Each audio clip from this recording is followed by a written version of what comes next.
the center position, but he got right up there. A lot of small lineup tonight for both sides. Steve. Yeah, Steve for another three. Just turned around, caught, and fired. Are feeling the pressure here in the fourth quarter. And right now, Dallas doesn't want to double because this man has been killing it. Kerr again! Steve Kerr with another. Tony Parker is all right medically to continue playing. However, Coach Popovich says you got to give him some more fluid to raise. To Sal. Kerr gets it. Oh, great play by Burrell. Burrell gets it back to Kerr. Yes, what a great play. A steal. A little time off that shot clock. Mavericks doing a nice job staying. Oh, you got to get on Kerr. This is going to sit. You can't come off of him. Here's why. He's 17 for his last. Michael Jordan time. Michael, 6 seconds. 5. Michael in traffic to Kerr. 15-footer.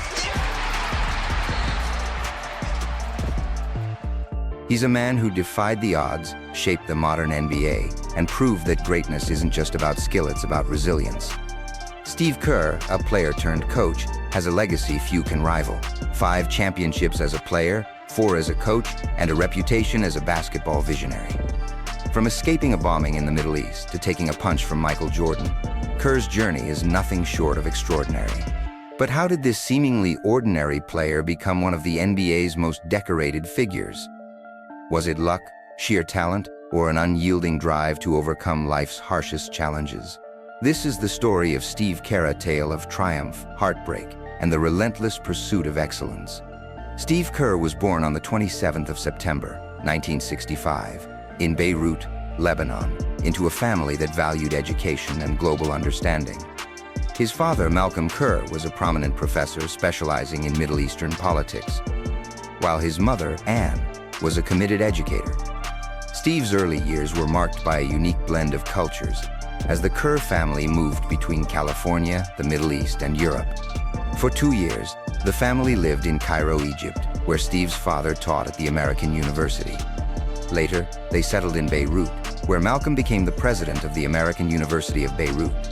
These years exposed Steve to a world beyond basketball, shaping his worldview and giving him an early appreciation for diversity. Amid the turbulence of the Middle East, sports became Steve's escape. A basketball hoop mounted in the family garage became his sanctuary. "Basketball was my safe space," Kerr once said. "It was where I could channel everything: joy, frustration, curiosity." Despite his passion, Steve's path to basketball stardom was anything but straightforward. At 6'3", he lacked the physicality that defined many of his peers. His thin frame and unassuming demeanor didn't scream NBA material.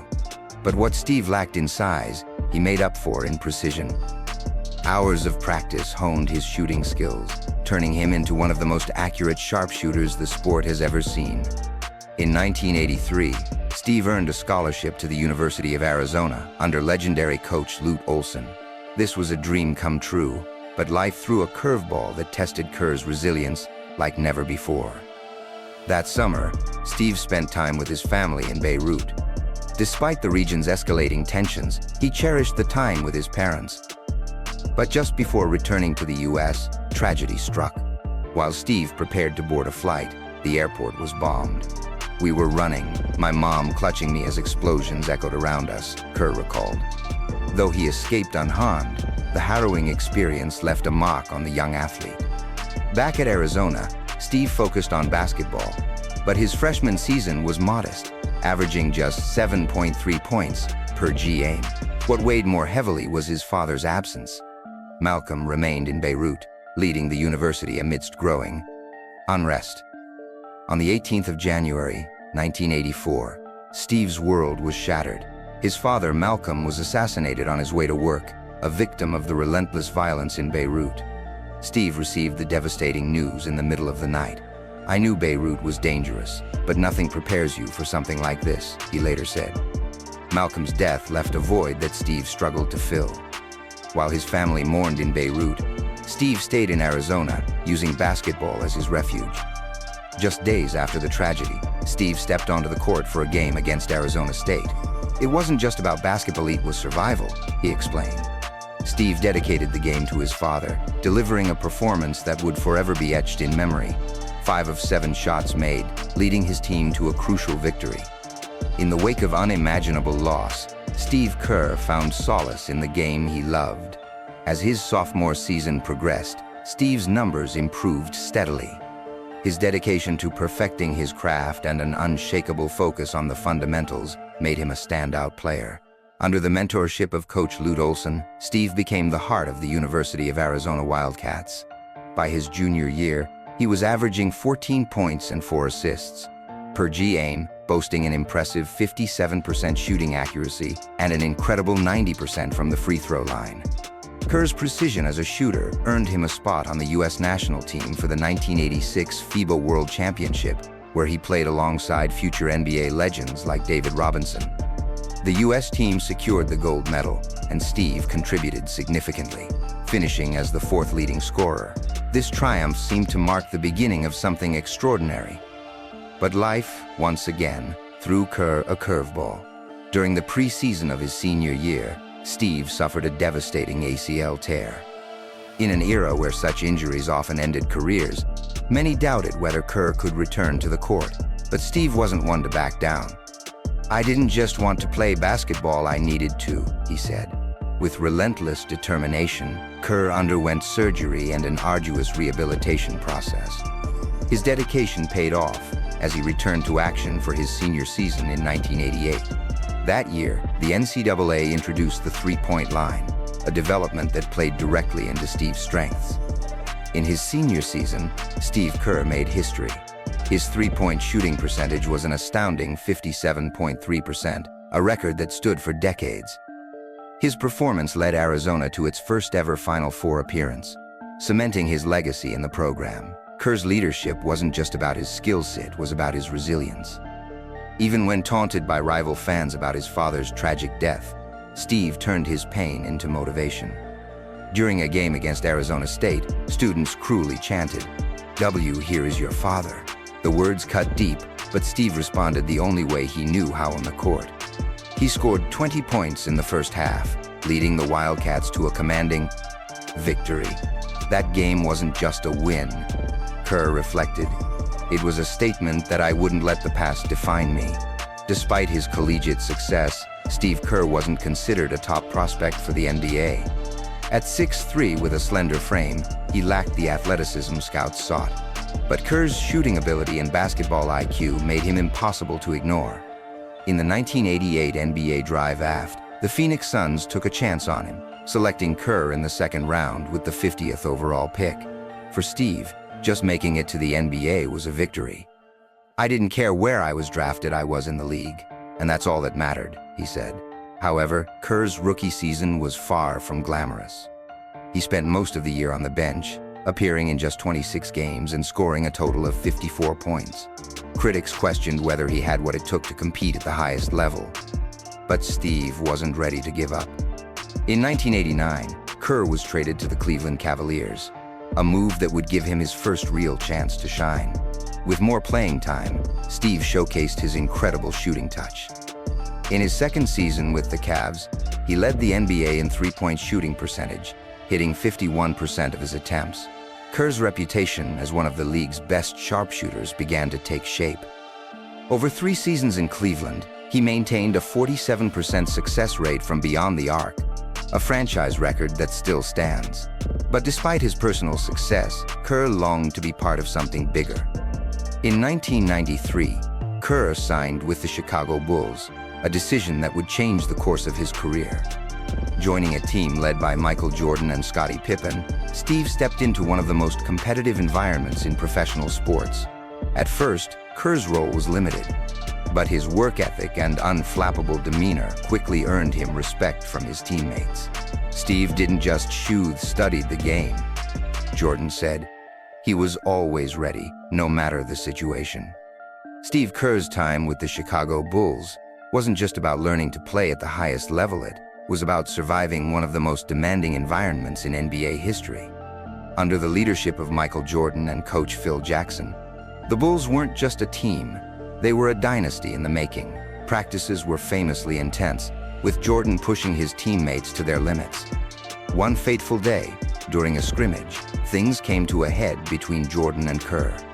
Tasked with guarding the greatest player in basketball history, Steve refused to back down. Jordan's competitive edge flared, leading to a heated altercation that ended with Kerr taking a punch to the face. "I wasn't going to let him walk over me," Kerr later reflected. That moment showed Michael that I had heart, and, strangely, it brought us closer. Jordan himself acknowledged the incident as a turning point in their relationship. "Steve earned my respect that day," he said. Kerr's unrelenting work ethic and precision shooting soon made him an integral part of the Bulls' success. By the 1995 to 1996 season, Chicago had assembled one of the greatest teams in NBA history. The Bulls finished the regular season with a then-record 72 wins and just 10 losses. Coming off the bench, Kerr provided a crucial spark. His shooting percentages were remarkable: 50% from the field, 51% from three-point range, and 93% from the free throw line, making him the first player in NBA history to achieve a 50-50 -90 season. In the playoffs, Kerr's steady hand was invaluable. As the Bulls stormed to their fourth championship, Steve's contributions solidified his reputation as one of the league's most reliable role players. The following season brought one of the defining moments of Kerr's playing career. In Game 6 of the 1997 NBA Finals against the Utah Jazz, with the score tied at 86, the Bulls called a timeout. In the huddle, Michael Jordan turned to Kerr and said, "Be ready." As the clock ticked down, Jordan drew the Jazz defense before passing the ball to Kerr, who drained the game-winning jumper.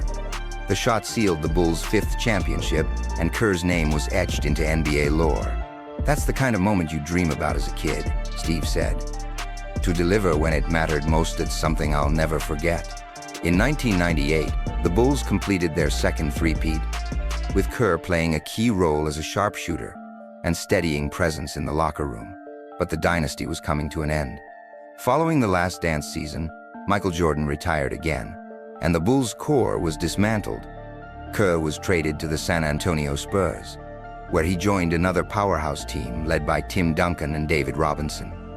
In 1999, Kerr won his fourth consecutive championship, becoming the first player since the Boston Celtics of the 1960s to achieve such a feat. Kerr's time with the Spurs provided a fitting coda to his playing career.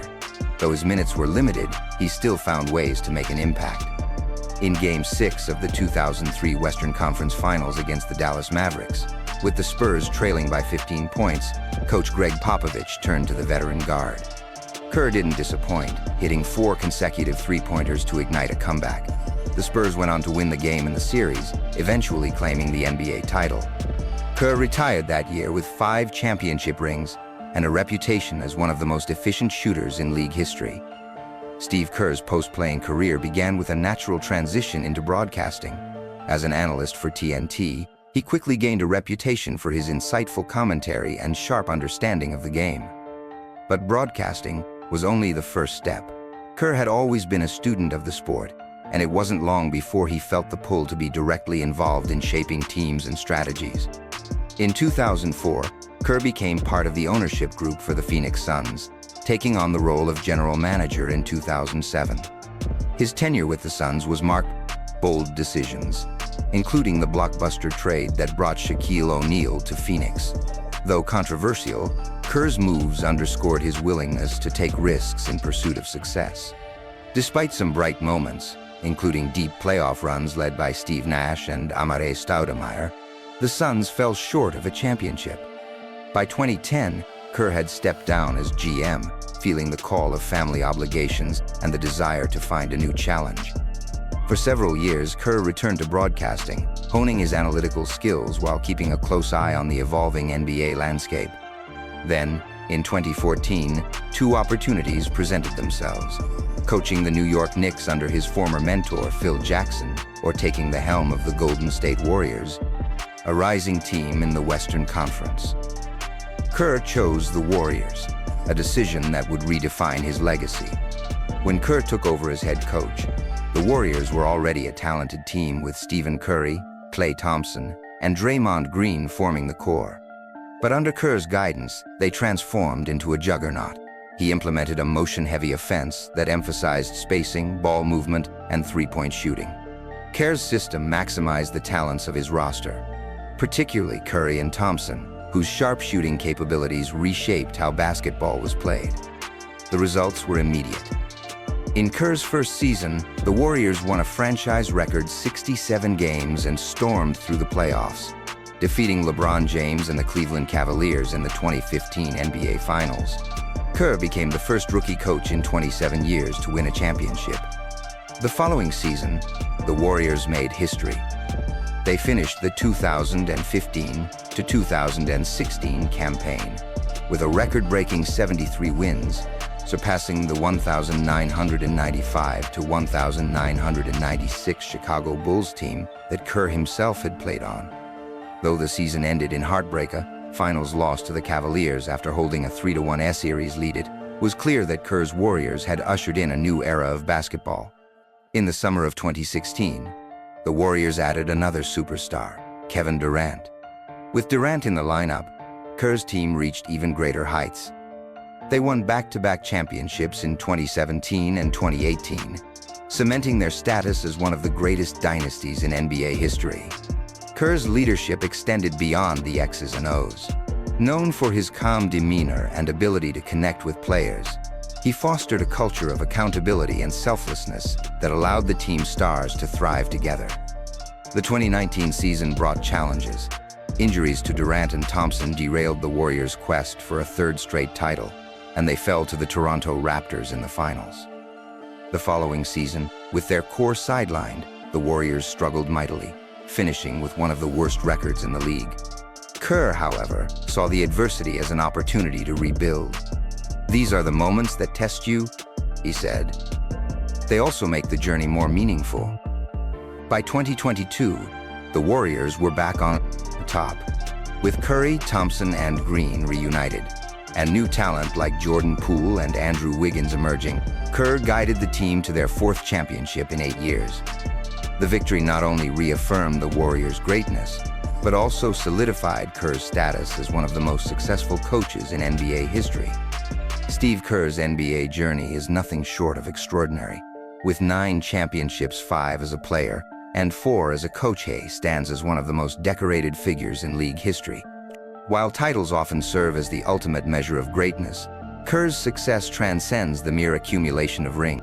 His ability to adapt and thrive in different roles, from a supporting player to a visionary coach, showcases a depth of talent and character rarely seen in the world of sports. As a player, Kerr epitomized precision and composure. His knack for hitting crucial shots in high-pressure situations earned him a reputation as a clutch performer, a legacy sealed with his iconic game winner in the 1997 NBA Finals. As a coach, his leadership style transformed the Golden State Warriors into a basketball dynasty. Whether it was implementing groundbreaking offensive strategies or fostering a culture of unselfishness and accountability, Kerr has consistently demonstrated a unique ability to bring out the best in those around him. Kerr's influence on basketball goes beyond the banners hanging in arenas. His approach to coaching the Warriors introduced a seismic shift in how the game is played. By emphasizing pace, space, and the three-point shot, Kerr capitalized on the unique talents of players like Stephen Curry, Klay Thompson, and Draymond Green. The Warriors system revolutionized offensive schemes, turning the NBA into a league that values versatility, quick decision-making, and unselfish ball movement. This innovation wasn't just about tactics. It was about redefining what a championship team could look like. Kerr's system proved that teamwork and adaptability could outmatch sheer physical dominance. His style inspired countless teams to emulate aspects of the Warriors' approach, ushering in an era of basketball that prioritizes skill, creativity, and intelligence over brute force. Beyond the court, Kerr has emerged as a powerful voice on social and political issues. His advocacy for gun control, equality, and social justice reflects a deep sense of responsibility. Having endured the personal tragedy of losing his father to political violence, Kerr's commitment to change is rooted in profound personal experience. When he speaks on these issues, his words carry weight not just because of his status as an NBA legend, but because of the authenticity and empathy he brings to his advocacy. Kerr's ability to connect his personal story to broader societal challenges has earned him respect far beyond the basketball community. Kerr's influence is perhaps most evident in the testimonies of his players. Stars like Stephen Curry, Klay Thompson, and Kevin Durant frequently credit him for fostering an environment where they could excel both individually and as a team. Steve created a culture where we weren't just teammates. We were family, Curry has said. Kerr's leadership isn't limited to X's and O's. He excels in managing egos, navigating conflicts, and ensuring that every player, from stars to role players, feels valued.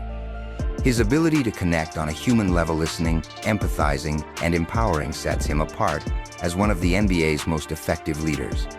While Kerr's accolades as a player and coach are remarkable, his legacy extends far beyond the court. He is a symbol of resilience, having overcome personal tragedy and professional challenges to achieve greatness.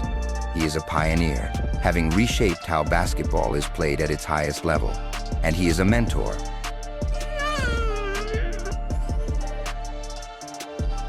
having inspired countless players and coaches to dream bigger and strive harder. In many ways, Kerr represents the best of what sports can offer: the chance to build something greater than oneself, to inspire others, and to leave a lasting impact that transcends wins and losses.